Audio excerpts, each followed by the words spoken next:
May nakita akong paang nakakadena sa labas ng classroom natin. Story time.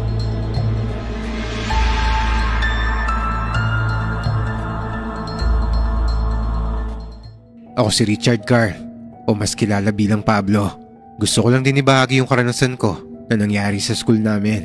Senior high school student ako nito, taong 2018. Ngayon ko lang ibabahagi ito kasi grabe yung naging trauma ko noon. Nang taon na to, grade 11 student ako sa Philippine Women's College of Davao or PWC.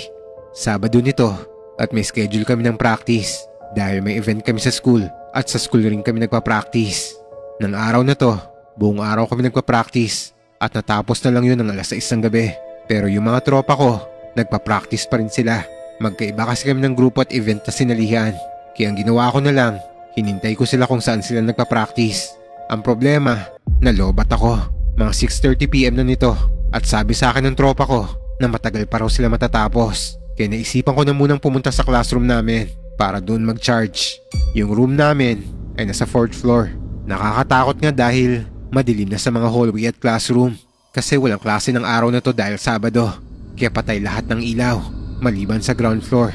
Hindi naman ako naniniwala sa mga multo-multo kaya naglakas loob akong pumunta sa room namin para mag-charge ng cellphone. Pag-akit ko, wala naman ako nararamdamang kakaiba. Kaya pagdating ko sa loob ng room, nag-charge kaagad ako.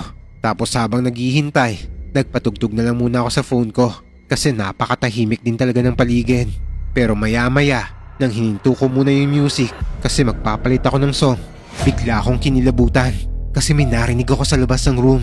Tunog ng kadena na parang sumasayad sa sahig o di kaya parang naglalakad na may kadena yung mga paa niya. Pero hindi ko na lang to pinansin. Nilakasan ko na lang yung music para hindi ko marinig to.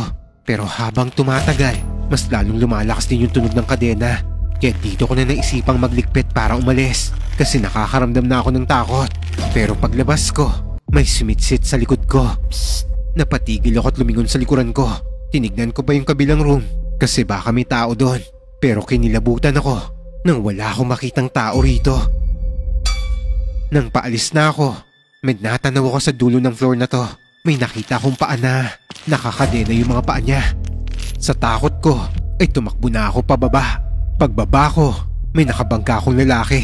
Akala ko nga multo, kaya takot na takot ako. Pero hindi pala, kasi tinanong niya ako kung ano raw nangyari sa akin.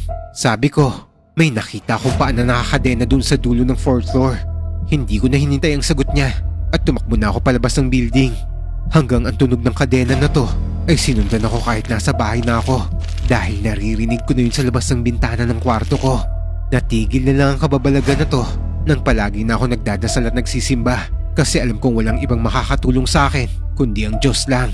At dahil dito, mas lalong lumakas ang pananampalataya ko sa Diyos.